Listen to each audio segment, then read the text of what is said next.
Our new closer, Mark Melancon.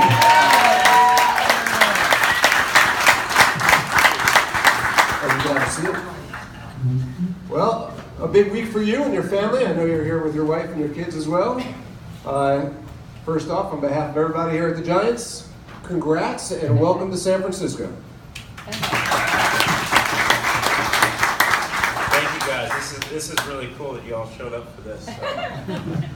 You know, it's a lifetime achievement, I feel like. So to be able to be welcomed like this is really neat. My family's here, and we're so thrilled to be a Giant.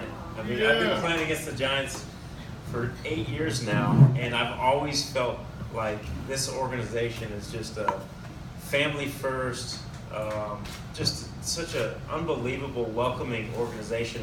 And the last 3 weeks through this process, they've really held up to that. So thank you.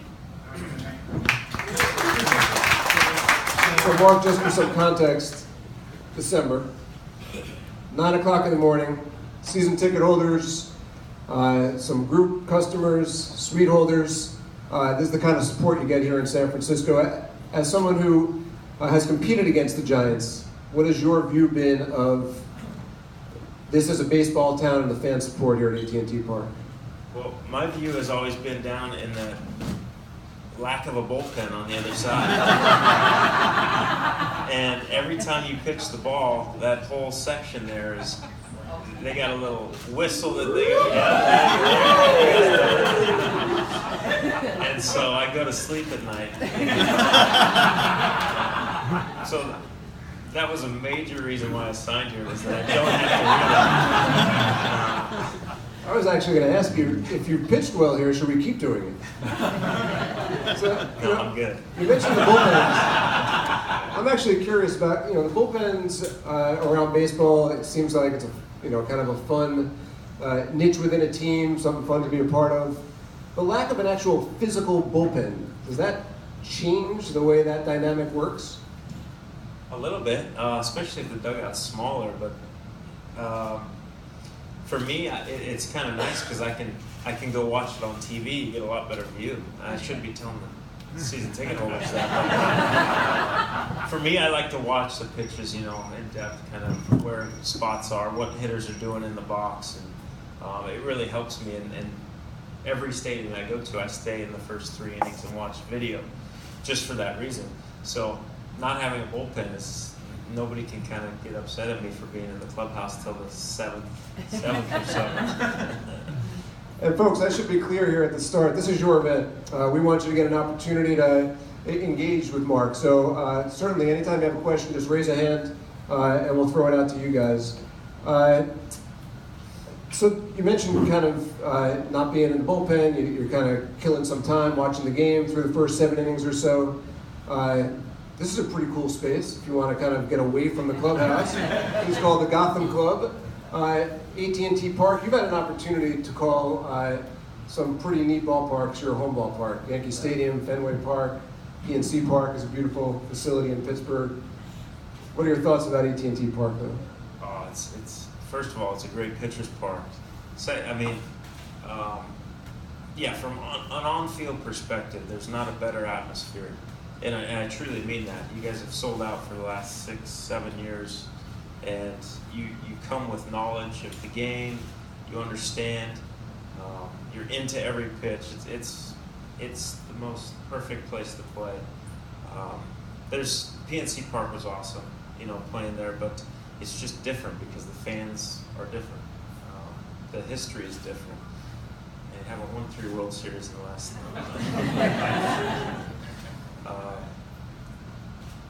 I don't know how else to say that this is just going to be so awesome, and my family and I are so excited to be here. Well, I think we know. Why don't you go ahead, jump in? I have a question. Were you watching the last inning the Giants played when they had a 5-2 lead? Can we have a different question? At the time that the Giants had a 5-2 lead, we're talking about the following day. Well, I was honestly, I was really rooting hard for the Giants, and I was thinking, man, I could not have picked a better time to be a free agent.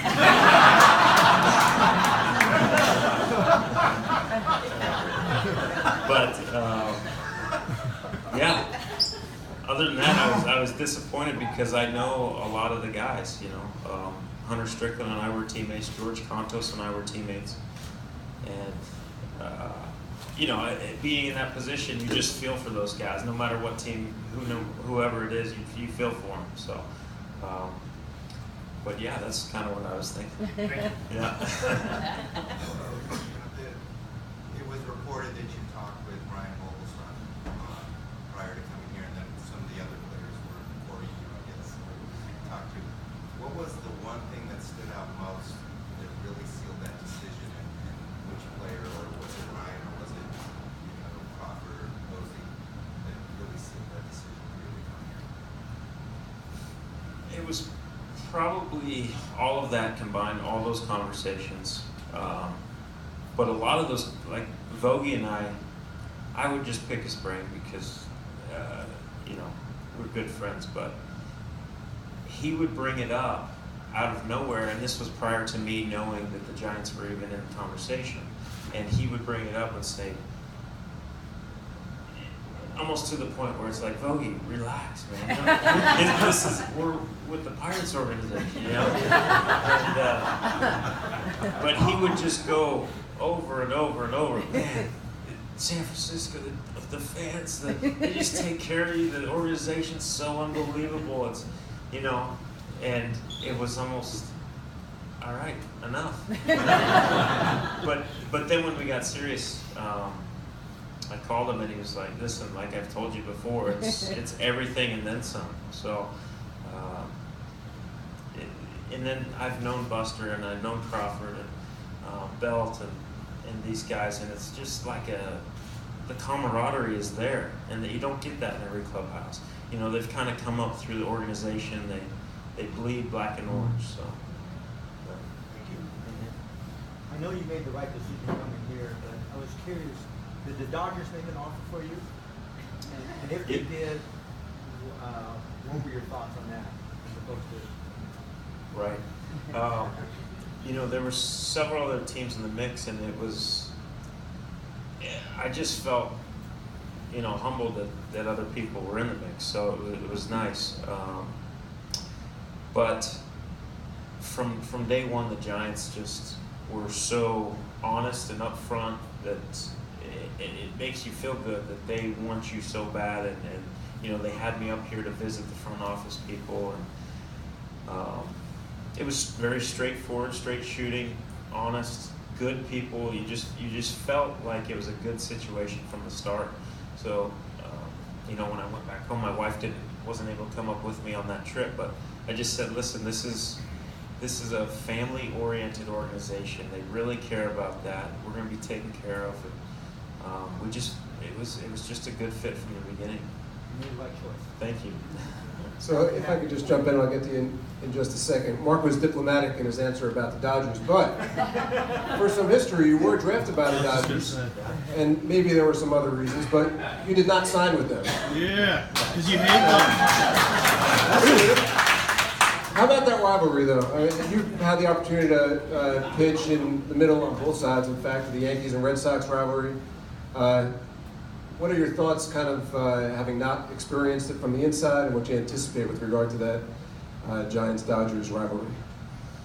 Yeah, I'm excited for it. I don't have a lot of experience being involved in it, but you know, just in negotiations, you could tell there was a little bit of rivalry there. So. Just a quick follow-up question with regard to rivalries. Mark made his debut with the New York Yankees, which I would have to imagine is exciting to make your debut anywhere, but as a Yankee and in Fenway Park. So, I mean, kind of thrown right into the mix. Can you just reflect back on your big league debut some years ago? Yeah, it was wild. As you can imagine, you've worked your entire life to get to the big leagues, and then I had to fly. Let's see, I was in Rochester, New York, and I got the phone call, and we were out at stretch. Somebody came and grabbed me and said, the manager needs to see you. Well, that's always either you're getting sent up or you're getting sent down. There's no other. And I had been pitching well, so I figured that was the case. Well, the manager's, I stepped in the door. He said, you got 42 minutes to get on the flight to Boston. okay, great. I guess I won't call anybody or say anything that I'm just going to pack my bag and go. Well, Mary Catherine, my wife, had got to the hotel literally 45 minutes prior to. She didn't come on every road trip, but this one she had to come on, and I said, best news of our life, we're going to the big leagues, And she had just unpacked all our clothes, and I said, pack them back up, we're going. And guess what? I don't know if you'll be able to make it because there's 42 minutes, so if you don't hurry, I'm going to meet you there. The clubbie's going to take me there and take the rental car there. Well, she drove the rental car, and it's a tiny little airport. She literally just parked at the terminal, which it's as you can imagine, tiny little airport. She got out of the car, walked in, and left the car. Left the car. But because it's such a small airport, we didn't worry that much. We called the clubby and said, hey, we literally had no time. He said, well, I'll take care of it. We never heard again about what happened to the car. We didn't get a bill, so I think we're all right. So we had a layover in Detroit, which is the opposite direction, New York, Detroit to Boston. And when we got to Detroit, that next leg of the flight had been sold out. There was one seat. I took the last seat, and it was one of the craziest things. Like, welcome to Boston. We got on the flight attendant. We told her the story. Hey, this is my debut. This is a once in a lifetime thing.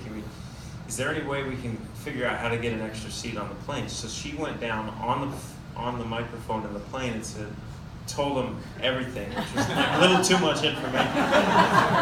But she said, would anybody be willing to, come off the plane and let Mary Catherine on? Well, one older lady did that, and we were just so excited that somebody stepped up and allowed us to have Mary Catherine on the flight. Well, Mary Catherine, as she's coming down the runway, Mary Catherine came up to give her a big hug, and she goes, no, I'm not a Yankees fan. I hate the Yankees. All I want is for you to send my son an autographed baseball, and that's it. And it was as cold as you could imagine. And Mary Catherine was like, well, okay, thank you for your seat. We'll for sure send you a baseball. And so we got to Fenway Park, and Fenway Park is as old as you can imagine. But I went through the stands and everything to get there, passing the hot dog vendors, and security's got my bags. And get in the fifth inning, that's when I arrived, and I'm stuck behind a pillar, and Mariano's on this side of me, and AJ Burnett, who's pitching, is on this side of me. So I'm literally squished in this 3x3 box to get on my uniform as fast as I can, because Mariano's yelling at me, hey, hurry up, we gotta go. I'm leaving the sixth inning, you're coming with me, let's go, hurry up. So I got 2 minutes to put on my uniform. And then we walk out through the dugout, and it just opens up, and it was like, wow, this is so cool, Fenway Park, Yankees, Boston is just, and then I get to play with the Red Sox being on the other side. That was really cool too. So then I went in to pitch the next night and followed Andy Pettit. We had a 4-run deficit or something, and I go in, first 5 pitches, I faced Ellsbury, Pedroia, and Ortiz. 5 pitches, got out of the inning. It happened so quick, I was like, what happened? But then the pitching coach said the same thing. He said, you want to go out for another one? Which was just the worst mistake you could have made. So I said, yeah. I mean, I don't even know what happened. So you might as well go out and try to figure out how to pitch out there in the second inning. Well, I loaded the bases. The first 3 guys got on. I hit a guy, I walked a guy, and must have gave up a single or something. I loaded the bases so quickly that he couldn't get the bullpen warmed up. And it gave me time to work out of it. I didn't give up a run. So I kind of showed both ends of what I could do there. We would prefer the first kind of inning. This is more of a criticism. You do realize that you're wearing a blue tie. Right.